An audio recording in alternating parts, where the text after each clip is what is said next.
May 26, 1942. Pearl Harbor, Hawaii. The basement of Station Hippo hummed with the sound of machinery and the sharp clatter of typewriter keys. In a windowless room thick with cigarette smoke and the metallic smell of overheated equipment, a civilian analyst named Agnes Meyer Driscoll sat hunched over her desk. Her eyes burned from 72 hours without sleep. Her fingers were stained black from carbon and ink. Before her lay a stack of intercepted Japanese naval communications, encrypted and seemingly impenetrable. The fate of the Pacific War hung on breaking those codes, and at that moment, at the most critical juncture of the decryption process, the ribbon in her typewriter snapped. The thin fabric tore clean through, rendering the machine useless. For 5 seconds, Driscoll stared at the broken ribbon in her hand. Then she did something that would help destroy 4 Japanese aircraft carriers, turn the tide of the war, and save thousands of American lives. What she did next was not heroic in the traditional sense, it was not dramatic, but it was the kind of quiet, desperate improvisation that wins wars in ways no general ever plans. Stay with this story, because by the end, you will understand how victory in the Pacific was built not just on battleships and bombers, but on the determination of one woman who refused to let a broken ribbon stop her from finishing the most important work of her life. This is the story of how American codebreakers found the Japanese fleet before the Battle of Midway. It is the story of how intelligence, not firepower, gave the United States the advantage that turned certain defeat into decisive victory. And at the center of that story is a woman whose name most Americans have never heard, working with equipment held together by ingenuity and stubbornness, decoding messages that would decide the fate of nations.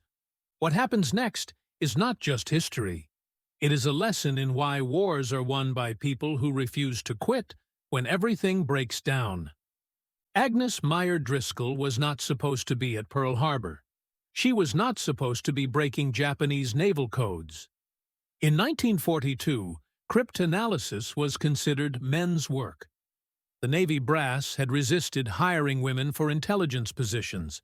They believed women lacked the mathematical rigor and mental stamina for the work. But Driscoll had proven them wrong 1,000 times over. She had joined the Navy as a yeoman during World War I. After the war, she had become one of the first civilians hired by the Office of Naval Intelligence for code-breaking work. By 1942, she was arguably the most skilled cryptanalyst in the United States. She had broken Japanese diplomatic codes.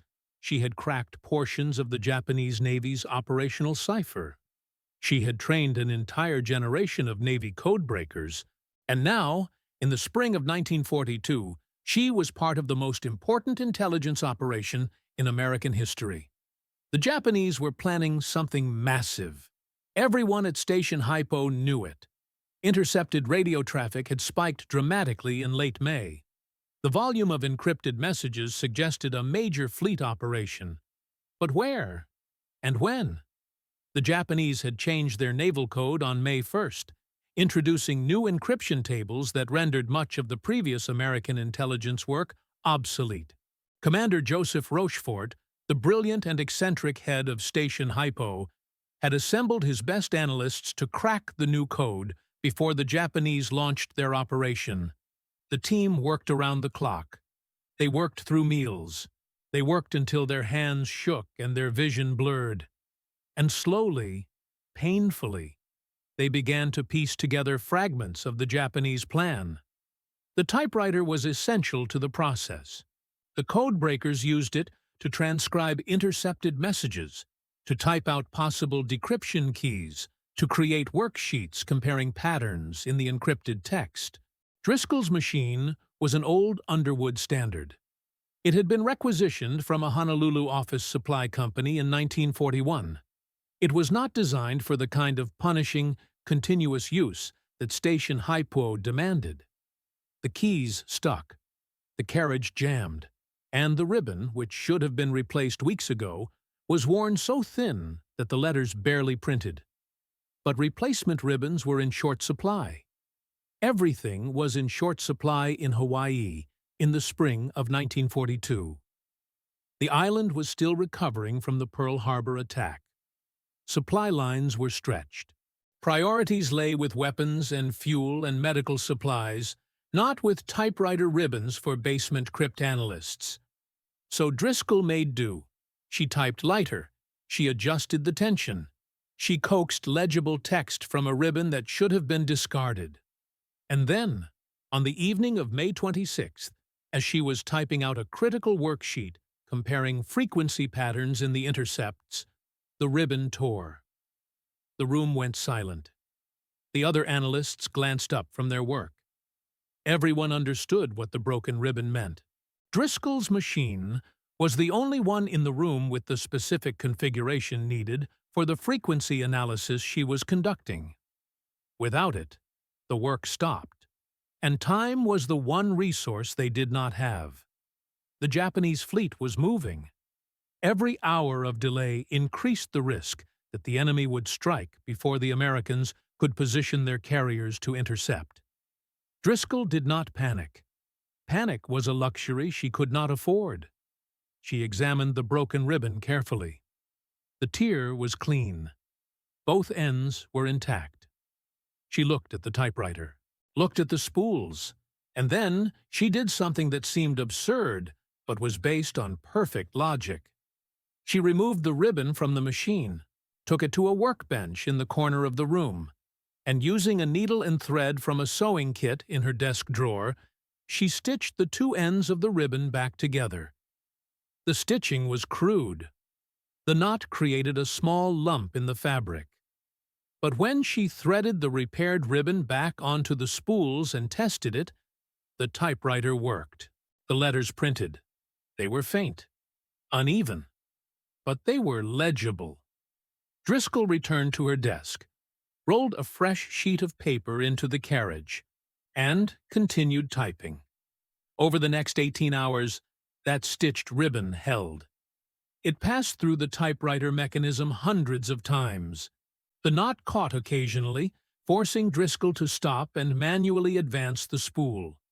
But it held, and the work continued. The frequency analysis progressed. The patterns emerged, and by the morning of May 27th, Driscoll and her team had confirmed what Rochefort had suspected. The Japanese target was Midway. The Battle of Midway is remembered as the turning point of the Pacific War. On June 4, 1942, American dive bombers from the carriers Enterprise, Hornet, and Yorktown attacked the Japanese fleet northwest of Midway Atoll. In the span of 5 minutes, 3 Japanese carriers, Akagi, Kaga, and Soryu, were set ablaze. A 4th carrier, Hiryu, was destroyed later that day. Japan lost 4 fleet carriers, hundreds of aircraft, and thousands of experienced pilots and crew. The Imperial Japanese Navy never recovered from the blow. The United States gained the strategic initiative in the Pacific and never relinquished it. But Midway was not won on June 4th. It was won in the weeks before, in the basement of Station Haipo, where a small team of exhausted analysts pieced together the Japanese plan from fragments of encrypted radio traffic. The Americans knew where the Japanese fleet would be. They knew when it would arrive. They knew the composition of the enemy force. That knowledge allowed Admiral Chester Nimitz to position his carriers in ambush. It allowed American pilots to strike first. It turned what should have been a catastrophic defeat into a decisive victory. And that knowledge was built on the work of people like Agnes Driscoll, people who worked in obscurity, who improvised when equipment failed, who stitched together broken ribbons because there was no other option. The broken ribbon was not the reason Midway was won, but it was emblematic of the spirit that made the victory possible. It represented the refusal to accept defeat, the determination to keep working when everything was falling apart, the understanding that in war, the side that adapts fastest is the side that survives. The Japanese had not expected this. They had believed their codes were unbreakable. The Japanese naval cipher, known as JN-25, was a complex system involving additive tables and code books that changed regularly. Japanese cryptographers were confident that even if the Americans intercepted their messages, they would never decrypt them in time to act. That confidence was Japan's greatest vulnerability. It led to complacency. It led to the transmission of operational details in cipher rather than by courier, and it gave the Americans the opening they needed. Station Hypo was not a large operation. At its peak, it employed fewer than 200 people. The working conditions were brutal. The basement room where the Codebreakers worked had no windows and poor ventilation. The air was stale and hot. The fluorescent lights buzzed constantly. The analysts worked in shifts, but the shifts blurred together into a continuous marathon of effort. Some worked 36 hours straight. Some collapsed at their desks from exhaustion. Rochefort himself famously wore a smoking jacket and slippers to work, because he rarely left the building long enough to go home and change. But what Station Hypo lacked in resources, it made up for in talent and determination. The team included some of the finest mathematical minds in the Navy. They included linguists who had studied Japanese for years, and they included civilians like Driscoll, who brought skills honed in decades of cryptanalytic work. Together, they formed a unit that operated on the edge of human endurance, driven by the knowledge that their work directly impacted the lives of sailors and pilots in the fleet. The breakthrough on the Midway target came through a combination of skill and creativity. The Japanese messages referred to a location designated AF. Rochefort believed AF was Midway, but he needed confirmation. So he devised a ruse. He instructed the garrison on Midway to send an uncoded message reporting that their water desalination plant had broken down. The message was transmitted in the clear, knowing the Japanese would intercept it. 2 days later, Station Hypo intercepted a Japanese message reporting that AF was short of fresh water. The trap worked. AF was Midway, and now Nimitz knew where to position his carriers. But even with the target confirmed, there was still work to do. The exact date of the attack needed to be determined. The composition of the Japanese fleet needed to be established, and this required processing hundreds of intercepts, comparing them, analyzing frequency patterns, testing possible decryption keys. It was tedious, painstaking work. The kind of work that broke people and broke equipment. The kind of work where a broken typewriter ribbon could derail everything. Driscoll's improvised repair was not unique. Across Station Hypo, the analysts made do with failing equipment and inadequate supplies. Pencils were sharpened down to nubs. Paper was used on both sides and then used again for scratch work. Typewriters were maintained with improvised parts. The adding machines jammed constantly and were fixed with wire and solder. The entire operation ran on the principle that nothing would stop the work. Not exhaustion, not equipment failure, not the knowledge that one mistake could cost thousands of lives. This was the American way of war in 1942. The United States was still building its military-industrial machine. Production of ships and planes and weapons was ramping up, but it had not yet reached the overwhelming scale that would characterize the later years of the war. In the Pacific, resources were stretched thin. The Navy had lost battleships at Pearl Harbor. Carriers were precious and few. Every advantage mattered. And the greatest advantage was intelligence. The Japanese had superior tactical skill in the early months of the war. Their pilots were better trained. Their torpedoes were more advanced. Their night-fighting capabilities were unmatched. But the Americans had something the Japanese did not. They had broken the enemy's codes, and they had people like Driscoll who would stitch together a broken ribbon with needle and thread rather than let the work stop. After Midway, the importance of signals intelligence was undeniable. The Navy expanded its cryptanalysis operations. Station Hypo grew. More people were recruited, more resources were allocated. But even as the operation professionalized and grew in size, it retained the improvisational spirit of those early days. The culture established by Rochefort and his team persisted. The belief that problems could be solved, that obstacles could be overcome, that a broken machine or a torn ribbon was not a reason to quit, but a challenge to be met with creativity and persistence. Driscoll continued her work throughout the war. She contributed to the breaking of other Japanese codes. She trained new cryptanalysts. She became a legend within the intelligence community, known for her brilliance and her relentless work ethic. But she never sought public recognition. Like so many who worked in intelligence, she understood that the work was classified, that the victories had to remain secret, that her contribution would be known only to a small circle of colleagues who understood what had been accomplished. It was not until decades after the war that the full story of Station Hypo became public.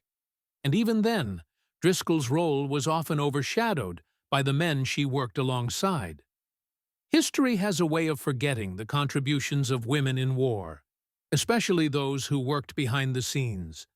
But the broken ribbon is a reminder that wars are won by everyone who contributes, by the pilots who flew the missions, and by the analysts who told them where to fly, by the sailors who manned the guns, and by the civilians who broke the codes that guided the fleet. The ribbon itself was discarded after the Midway operation. It was worn beyond repair. The stitching had held, but the fabric was threadbare and could no longer produce legible text. Driscoll replaced it with a new ribbon when supplies finally arrived. The old ribbon ended up in a wastebasket. No one thought to preserve it. It was just a piece of worn fabric, a mundane object that had served its purpose and was no longer needed. But in a symbolic sense, the ribbon endures. It endures as a representation of the unsung contributions that made victory possible.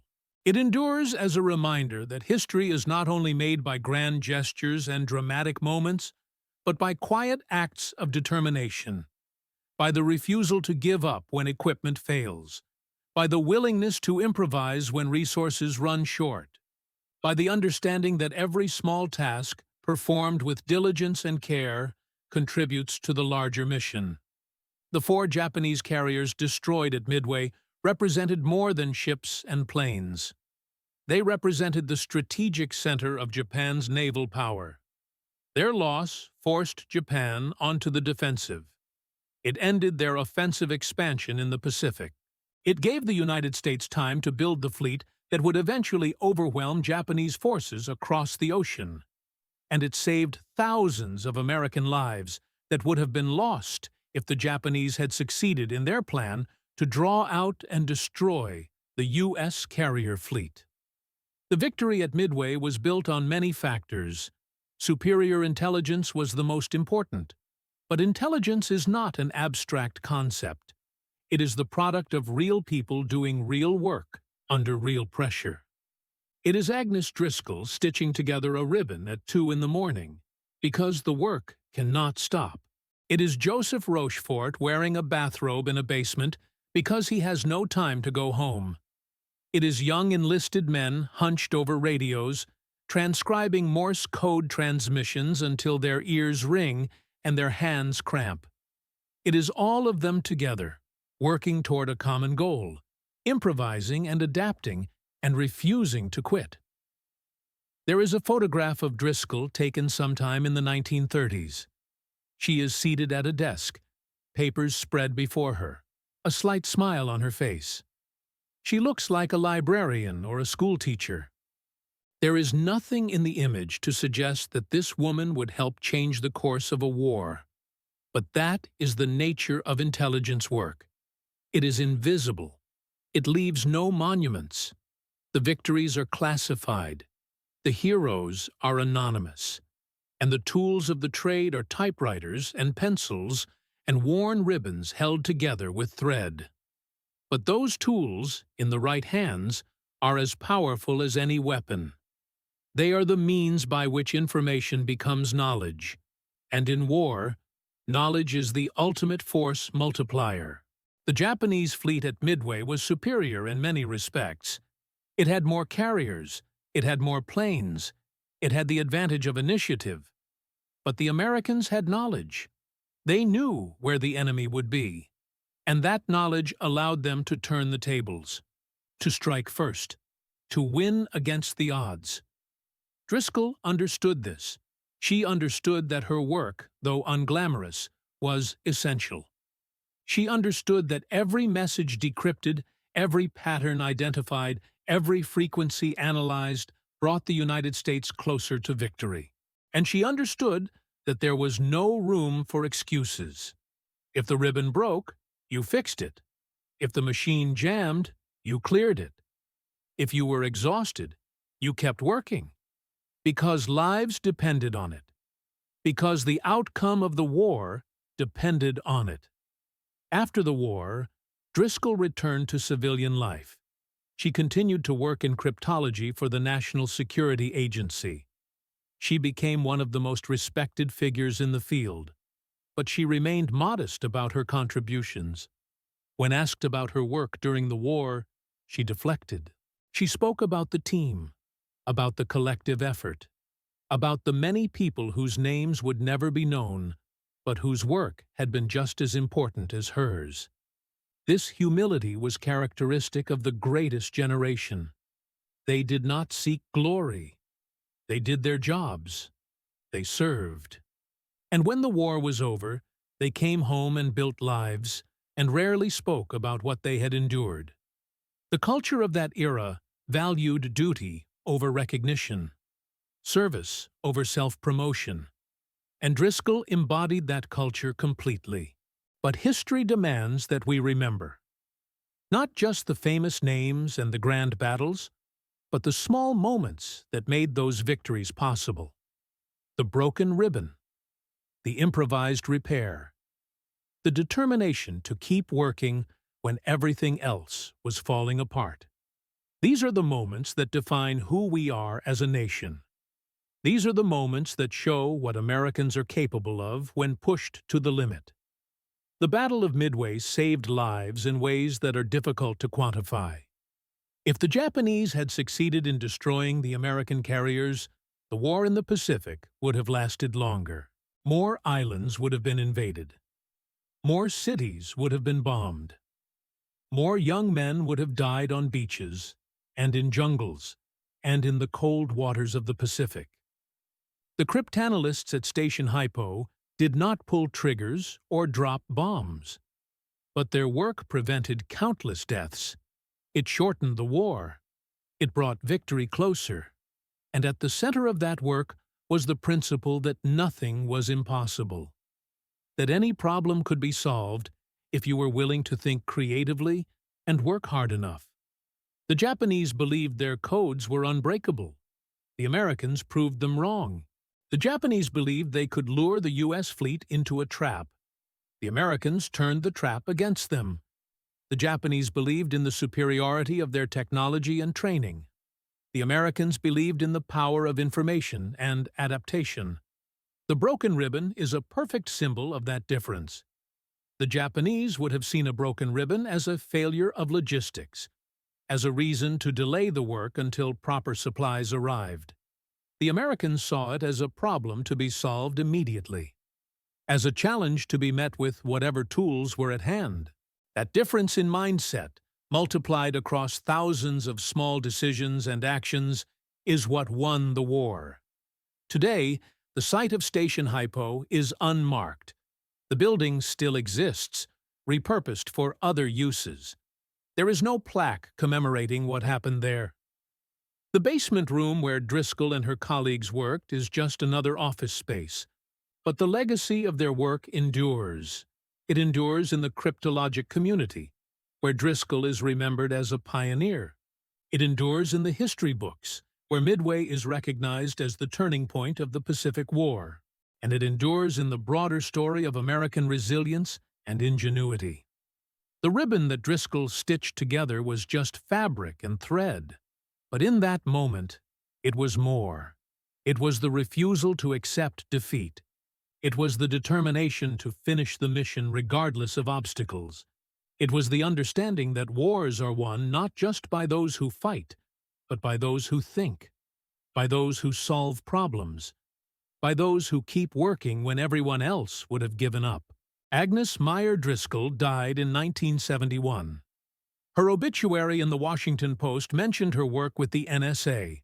It mentioned her pioneering role in cryptanalysis, but it could not mention the specifics of what she had done during the war. Those details were still classified. It would be years before the full story of Station Hypo became public. And even now, most Americans do not know her name. But the work speaks for itself. 4 carriers destroyed. Thousands of lives saved. The tide of the war turned. And at the center of it all, a woman with a broken typewriter ribbon who refused to let anything stop her from doing her job. That is the story. That is the legacy. That is what we must remember. Because the greatest victories are not always won on the battlefield.